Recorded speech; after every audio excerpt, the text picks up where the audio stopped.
ਕਹਿੰਦਾ ਤੋੜੀਏ ਨਾ ਫਲ ਕਦੇ ਕੱਚੀ ਰੁੱਤ ਦੇ, ਜੁੱਤੀਆਂ ਨਾ ਮਾਰੀਏ ਜਵਾਨ ਪੁੱਤ ਦੇ। ਤੋੜੀਏ ਨਾ ਫਲ ਕਦੇ ਕੱਚੀ ਰੁੱਤ ਦੇ, ਜੁੱਤੀਆਂ ਨਾ ਮਾਰੀਏ ਜਵਾਨ ਪੁੱਤ ਦੇ। ਦਿਲ ਵਾਲਾ ਭੇਤ ਨਾ ਕਿਸੇ ਨੂੰ ਦੱਸੀਏ, ਸਹੁਰਿਆਂ ਦੇ ਪਿੰਡ ਜਾ ਕੇ ਕਦੇ ਨਾ ਵਸੀਏ।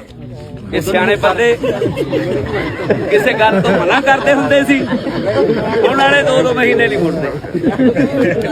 ਅੱਜ ਮੈਂ ਮੇਲੇ ਤੇ ਲਿਖਾਉਂਦਾ, ਮੈਂ ਰਾਗ ਹੋਰ ਗਾਉਂਗਾ ਤੇ ਆਰਫਾਂ ਨਾਲ ਕਲਾਮ ਗਾਉਣੇ ਪੈਂਦੇ ਆ ਉਸਾਂ ਦੇ। ਦਿਲ ਵਾਲਾ ਭੇਤ ਨਾ ਕਿਸੇ ਨੂੰ ਦੱਸੀਏ, ਸਹੁਰਿਆਂ ਦੇ ਪਿੰਡ ਜਾ ਕੇ ਕਦੇ ਨਾ ਵਸੀਏ। ਸੋਟੀ ਕੱਪੜੇ ਤੋਂ ਬਗੈਰ ਨਾ ਕੋਈ ਰਾਤ ਨੂੰ, ਟੀਚਰ ਕਰੀਏ ਨਾ ਬਰਾਸੀ ਰਾਤ ਨੂੰ। ਡੋਲੀ ਕੋਲ ਖੜੀਏ ਨਾ ਬੁਲਾਈਏ ਨੈਣ ਨੂੰ, ਰਾਹ ਵਿੱਚ ਛੇੜੀਏ ਨਾ ਚਿੱਠੀ ਰਸਾਇਣ ਨੂੰ। ਘੁੱਟ ਕੇ ਸ਼ਰਾਬ ਚੂੜਾ ਪੀ ਗਿਆ ਮੰਗ ਕੇ, ਕਿਕਰਾਂ ਨਾਲ ਖੇਲਦਾ ਉਹ ਚਿੱਤਰ ਟੰਗ ਕੇ।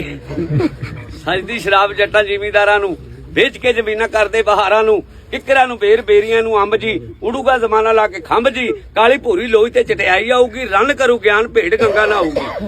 ਕਬਰਾਂ ਚੋਂ ਮੁਰਦੇ ਆਵਾਜ਼ਾਂ ਦੇਣਗੇ, ਮੂਮਨ ਇਮਾਨ ਛੱਡ ਵਿਆਜ ਲੈਣਗੇ। ਬਈ ਪੁੱਤ ਦੀ ਸਲਾਹ ਜਦੋਂ ਪੇ ਪੁੱਛੂਗਾ, ਉਦੋਂ ਦੁੱਧ ਘਿਓ ਦੇਖਿਓ ਪੁੜੀਆਂ ਚ ਵਿਕੂਗਾ। ਜੀ ਰੱਖ ਆ ਵਕਤ ਆ ਜਾਣਾ, ਇੱਕ ਦਿਨ ਆਇਆ ਖੜਾ ਵਾ। ਐਡੇ ਐਡੇ ਪੈਕਟ ਬਣੇ ਹੋਏ ਆ, ਕਿੱਥੇ ਮੱਗਾਂ ਚ ਪੀਂਦੇ ਹੁੰਦੇ ਸੀਗੇ।